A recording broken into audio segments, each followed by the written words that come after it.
بسم اللہ الرحمن الرحیم۔ السلام علیکم۔ مباحثہ ٹی وی میں خوش آمدید۔ مکہ میں ابو سفیان بے حد بے چین تھا۔ آج کچھ ہونے والا ہے، وہ بڑبڑایا۔ اس کی نظر آسمان کی طرف بار بار اٹھ رہی تھی۔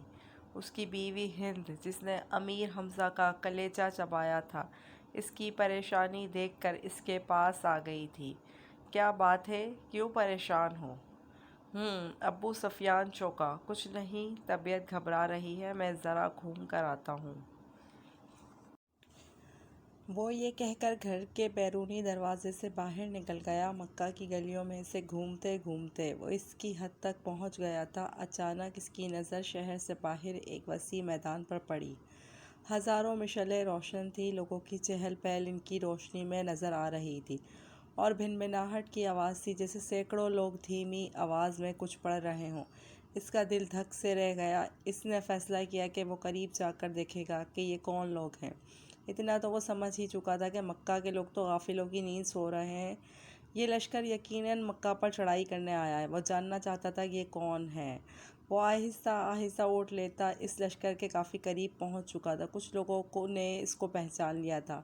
یہ اس کے اپنے ہی لوگ تھے جو مسلمان ہو چکے تھے اور مدینہ ہجرت کر چکے تھے۔ اس کا دل ڈوب رہا تھا۔ وہ سمجھ گیا تھا کہ یہ لشکر مسلمانوں کا ہے، اور یقیناً محمد صلی اللہ علیہ وآلہ وسلم اپنے جانثاروں کے ساتھ مکہ آ پہنچے تھے۔ وہ چھپ کر حالات کا جائزہ لے ہی رہا تھا کہ عقب سے کسی نے اس کی گردن پر تلوار رکھ دی۔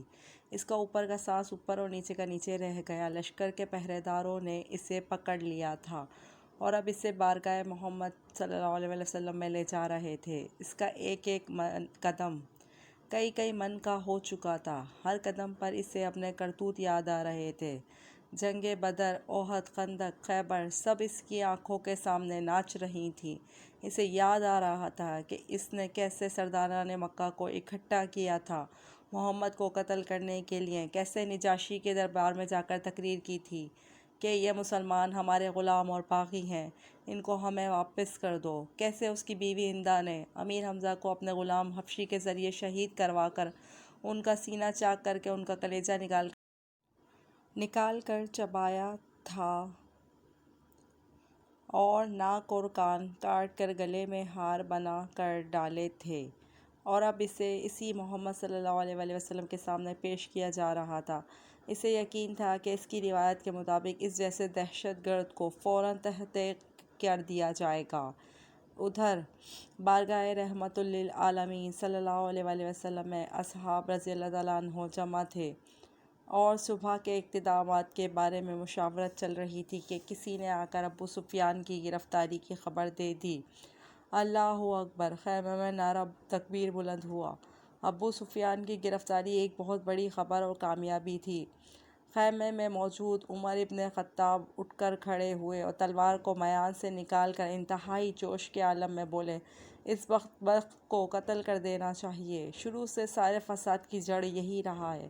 چہرہ مبارک رحمت للعالمین صلی اللہ علیہ وآلہ وسلم پر تبسم نمودار ہوا، اور ان کے دلوں میں اترتی ہوئی آواز گونجی، بیٹھ جاؤ عمر، اسے آنے دو۔ عمر ابن خطاب آنکھوں میں غیظ لیے حکوم رسول صلی اللہ علیہ وآلہ وسلم کی اطاعت میں بیٹھ تو گئے، لیکن ان کے چہرے کی سرخی بتا رہی تھی کہ ان کا بس چلتا تو ابو سفیان کے ٹکڑے کر ڈالتے۔ اتنے میں پہرے داروں نے بارگاہ رسالت صلی اللہ علیہ وآلہ وسلم میں حاضر ہونے کی اجازت چاہی۔ اجازت ملنے پر ابو سفیان کو رحمت للعالمین کے سامنے اس حال میں پیش کیا گیا کہ اس کے ہاتھ اس کے امامہ سے اس کی پشت پر بندھے ہوئے تھے۔ چہرے کی رنگت پیلی پڑ چکی تھی اور اس کی آنکھوں میں موت کے سائے لہرا رہے تھے۔ لبہائے رسالت مآب صلی اللہ علیہ وآلہ وسلم واہ ہوئے، اور اصحاب رضی اللہ تعالیٰ نے ایک عجیب جملہ سنا، اس کے ہاتھ کھول دو، اس کو پانی پلاؤ، بیٹھ جاؤ۔ ابو سفیان ہارے ہوئے جواری کی طرح گرنے کے انداز میں خیمہ کے فرش پر بچھے قالین پر بیٹھ گیا۔ پانی پی کر اس کو کچھ حوصلہ ہوا تو نظر اٹھا کر خیمہ میں موجود لوگوں کی طرف دیکھا۔ عمر ابن خطاب کی آنکھیں غصے سے سرخ تھیں۔ ابو بکر ابن قحافہ کی آنکھوں میں اس کے لیے افسوس کا تاثر تھا۔ عثمان بن عفان کے چہرے پر عزیرداری کی ہمدردی اور افسوس کا ملا جلا تاثر تھا۔ علی ابن ابو طالب کا چہرہ سپاٹ تھا۔ اسی طرح باقی تمام اصحاب کے چہروں کو دیکھتے دیکھتے آخر اس کی نظر محمد صلی اللہ علیہ وآلہ وسلم کے چہرہ مبارک پر آ کر ٹھہر گئی، جہاں جلالت و رحمت کی خوبصورتی کے امتزاج کے ساتھ کائنات کی خوبصورت ترین مسکراہٹ تھی۔ کہو ابو سفیان، کیسے آنا ہوا؟ ابو سفیان کے گلے میں جیسے آواز ہی نہیں رہی تھی، بہت ہمت کر کے بولا، میں اسلام قبول کرنا چاہتا ہوں۔ عمر ابن خطاب ایک بار پھر اٹھ کھڑے ہوئے، یا رسول اللہ، یہ صلی اللہ علیہ وآلہ وسلم، یہ شخص مکاری کر رہا ہے، جان بچانے کے لیے اسلام قبول کرنا چاہتا ہے، مجھے اجازت دیجیے، میں آج اس دشمن ازلی کا خاتمہ کر ہی دوں۔ ان کے منہ سے کف جاری تھا۔ بیٹھ جاؤ عمر۔ اس حالت میں آپ صلی اللہ علیہ وآلہ وسلم نے نرمی سے پھر فرمایا، بولو ابو سفیان، کیا تم واقعی اسلام قبول کرنا چاہتے ہو؟ جی یا رسول اللہ صلی اللہ علیہ وآلہ وسلم، میں اسلام قبول کرنا چاہتا ہوں۔ میں سمجھ گیا ہوں کہ آپ اور آپ کا دین بھی سچا ہے اور آپ کا خدا بھی سچا ہے، اس کا وعدہ پورا ہوا۔ میں جانتا ہوں کہ صبح مکہ کو فتح ہونے سے کوئی نہیں بچا سکے گا۔ چہرہ رسالت میں آپ صلی اللہ علیہ وآلہ وسلم پر مسکراہٹ پھیلی۔ ٹھیک ہے ابو سفیان، تو میں تمہیں اسلام کی دعوت دیتا ہوں اور تمہاری درخواست قبول کرتا ہوں، جاؤ تم آزاد ہو۔ صبح ہم مکہ میں داخل ہوں گے انشاءاللہ۔ میں تمہارے گھر کو، جہاں آج تک اسلام اور ہمارے خلاف سازشیں ہوتی رہیں، جائے امن قرار دیتا ہوں۔ جو تمہارے گھر میں پناہ لے گا وہ محفوظ ہے۔ ابو سفیان کی آنکھیں حیرت سے پھٹی جا رہی تھیں۔ اور مکہ والوں سے کہنا، جو بیت اللہ میں داخل ہو گیا اس کو امان ہے، جو اپنی کسی عبادت گاہ میں چلا گیا اس کو امان ہے، یہاں تک کہ جو اپنے گھروں میں بیٹھا رہا اس کو بھی امان ہے۔ جاؤ ابو سفیان، جاؤ اور جا کر صبح ہماری آمد کا انتظار کرو، اور کہنا مکہ والوں سے کہ ہماری کوئی تلوار میان سے باہر نہیں ہوگی، ہمارا کوئی تیر ترکش سے باہر نہیں ہوگا، ہمارا کوئی نیزہ کسی کی طرف سیدھا نہیں ہوگا جب تک کہ کوئی ہمارے ساتھ لڑنا نہ چاہے۔ ابو سفیان نے حیرت سے محمد صلی اللہ علیہ وآلہ وسلم کی طرف دیکھا اور کانپتے ہوئے ہونٹوں سے بولنا شروع کیا، اشہد ان لا الہ الا اللہ واشہد ان محمدًا عبدہ ورسولہ۔ سب سے پہلے عمر ابن خطاب آگے بڑھے اور ابو سفیان کو گلے سے لگایا۔ مرحبا اے ابو سفیان، اب سے تم ہمارے دینی بھائی ہو گئے، تمہاری جان مال ہمارے اوپر ویسے ہی حرام ہو گیا جیسے کہ ہر مسلمان کا دوسرے مسلمان پر حرام ہے۔ تم کو مبارک ہو کہ تمہاری پچھلی ساری خطائیں معاف کر دی گئی ہیں، اور اللہ تبارک و تعالیٰ تمہارے پچھلے تمام گناہ معاف فرمائے۔ ابو سفیان حیرت سے خطاب کے بیٹے کو دیکھ رہا تھا۔ یہ وہی تھا کہ چند لمحے پہلے جس کی آنکھوں میں اس کے لیے شدید نفرت اور غصہ تھا، جو اس کی جان لینا چاہتا تھا، وہی اس کو گلے سے لگا کر بھائی بول رہا تھا۔ یہ کیسا دین ہے؟ یہ کیسے لوگ تھے؟ سب سے گلے مل کر اور رسول اللہ صلی اللہ علیہ وآلہ وسلم کے ہاتھوں پر بوسہ دے کر ابو سفیان خیمے سے باہر نکل گیا۔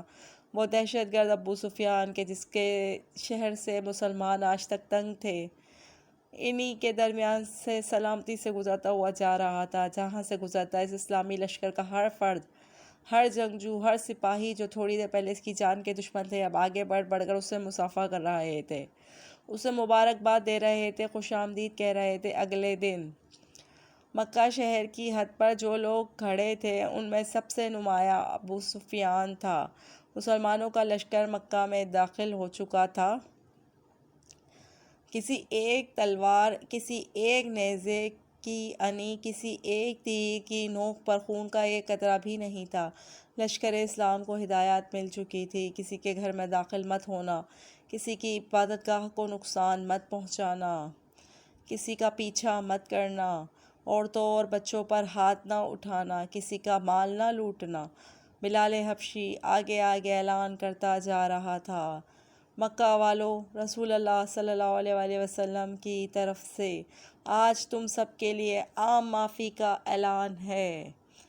کسی سے اس کے سابقہ اعمال کی باز پرس نہیں کی جائے گی۔ جو اسلام قبول کرنا چاہے وہ کر سکتا ہے، جو نہ کرنا چاہے وہ اپنے سابقہ دین پر رہ سکتا ہے۔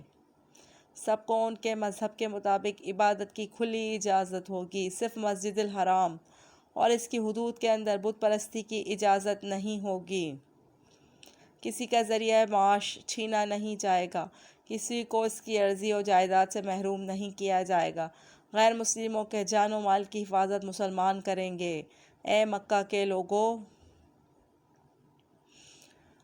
ہندا اپنے گھر کے دروازے پر کھڑی لشکر اسلام کو گزرتے دیکھ رہی تھی۔ اس کا دل گواہی نہیں دے رہا تھا کہ حضرت حمزہ کا قتل اس کو معاف کر دیا جائے گا، لیکن ابو سفیان نے تو رات یہی کہا تھا کہ اسلام قبول کر لو، سب غلطیاں معاف ہو جائیں گی۔